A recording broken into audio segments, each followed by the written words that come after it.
Howdy folks. Gonna grab a quick beer and I'm gonna go with you know what, that Walt Whit's nasty. I don't want any of that. So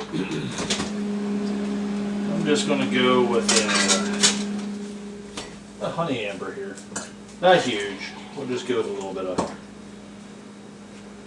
bit of honey amber. Let you know how this evening went. Can you hand me my scorecards, dear? Mrs. SJ4, say hello. She said hi. Actually, she did. Back from Brew Club meeting for the judging of the lemon honey wheat beer that I did.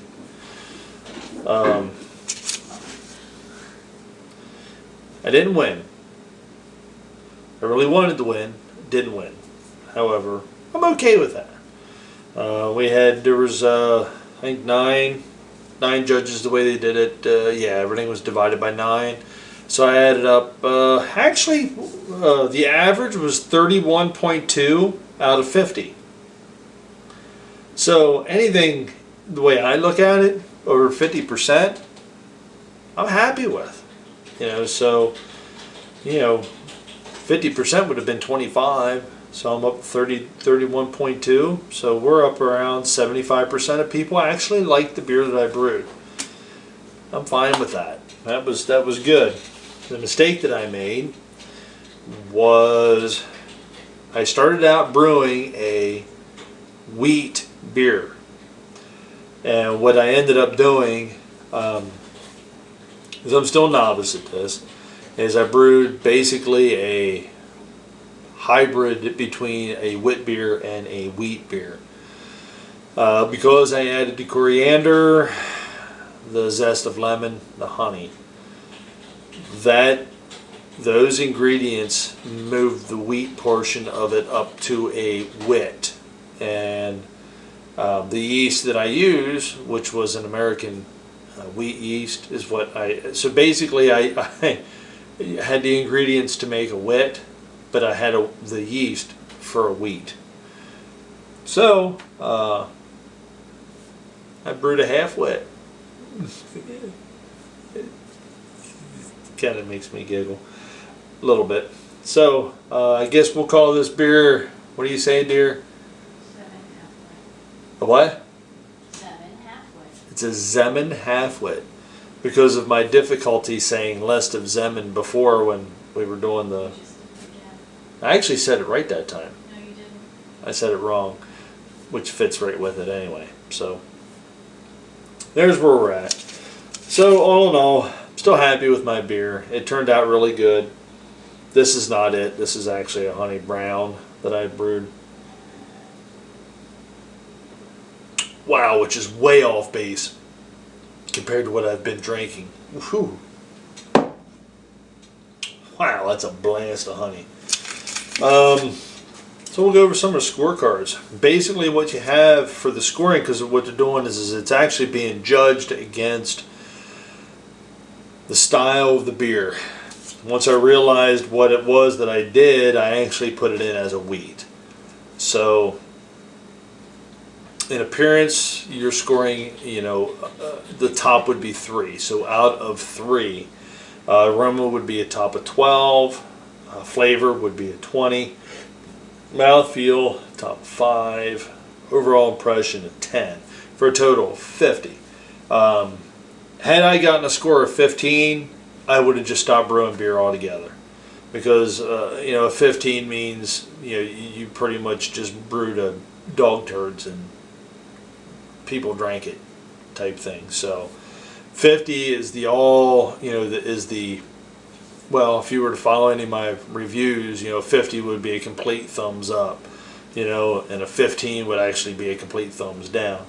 So if I look at this in that manner, 31.2, that would actually be, in my book, considered a 3/4 thumb. I'm happy with that. 3/4 thumb is really good beer. So we'll just take a couple of these. Here's a generic. I had a total of 42 out of 50. With an appearance of a 3 out of 3, which means I hit the, apparently my appearance overall on the beer was spot on.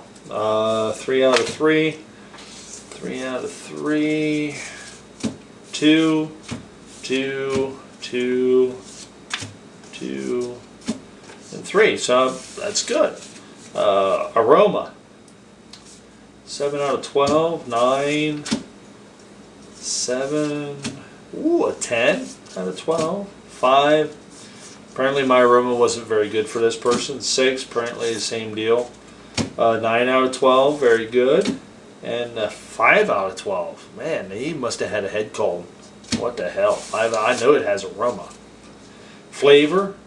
Wow. Wow. I got a 20 out of 20 on flavor. You got a 20 out of 20? Yeah, right? 17. 16.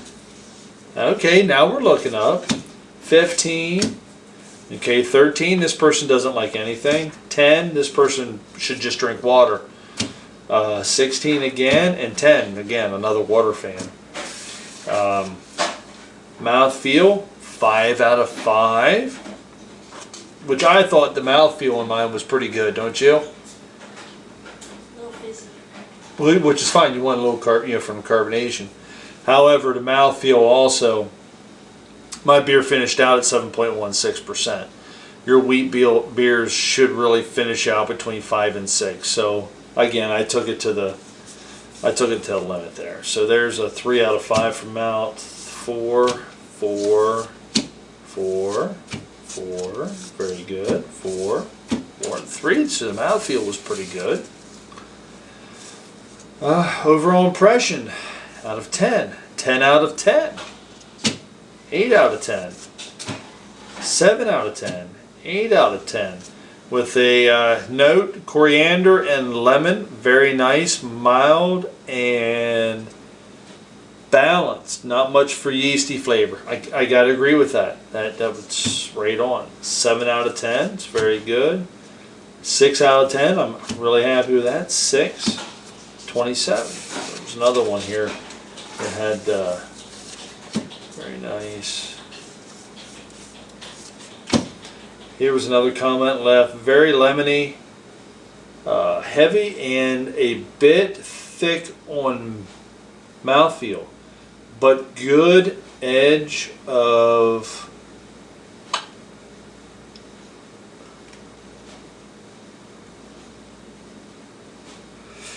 wow. Envelope. That's what it says. Envelope. Good edge of envelope style, which means I was pushing it, which is typical of what I end up doing anyway. So yeah, overall, real happy with it. Of course, I didn't win. I mean, I'm against. There was a good bit of people that had a lot of beers, and they grouped it. Basically had first, second, and third place, and they grouped together your wit, your heavy, and your wheat. So it's kind of hard to, they really sort of separated them out. But hey, I'm fine with that. Good job. I'm going to take the criticism, where it needs and make it better. And the big thing is everyone that I talked to, they made a point to come out and say that they liked it. So I'm happy. Everyone else that's tasted it so far has really liked it. So we're going to say it's been an overall pretty good experience. The next competition is actually going to be a porter/stout. So I've already got beers done for that. And on top of that, I've got 2 of them that have aged for November. I don't even have to brew it. I've already got them. Black Dogs, Vanilla Oatmeal Bourbon Stout, Little Face, Yorkshire Porter. Actually, it's a Yorkshire Bourbon Porter. I can enter either one of those beers and think do really well because they've been conditioned. So that's the next one. So I hope you all enjoyed all these bits of through my competition beer, and check in next time. SG4, Little Face Brewing. back at you.